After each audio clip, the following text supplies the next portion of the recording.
এই কাহিনী এমন এক ইঁদুরকে নিয়ে যে কিনা মানুষের মতো কথা বলতে পারে। এই ইঁদুরটি একজন সেলসম্যানের। সেলার তার ইঁদুরকে নিয়ে রাজপ্রাসাদে যায়, কারণ আজ এখানে সকল প্রজাদের স্যুপ খাওয়ানো হবে। আর এই স্যুপ বানাবে শাহী বাবুর্চি। আসলে এই শেফের কাছে এমন এক জিন আছে যে কিনা এই স্যুপ বানাতে সাহায্য করে থাকে। কিন্তু এই স্যুপ বানানোর সময় ভুলবশত ওয়াইনের বোতল স্যুপের মধ্যে পড়ে যায়।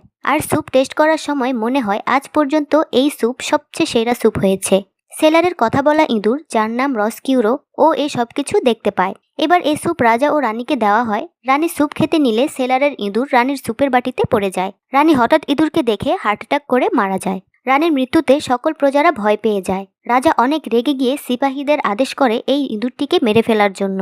রসকিউরো তার জীবন বাঁচানোর জন্য দৌড়ে পালিয়ে একটি জানালার উপরে চলে যায়। জানালা দিয়ে রসকিউরো দেখে সেলার তাকে রেখেই পালিয়ে যায়। সিপাহী তাকে ধরার জন্য ছুটতে থাকে আর রসকিউরো দৌড়াতে দৌড়াতে একটি ড্রেনের কাছে চলে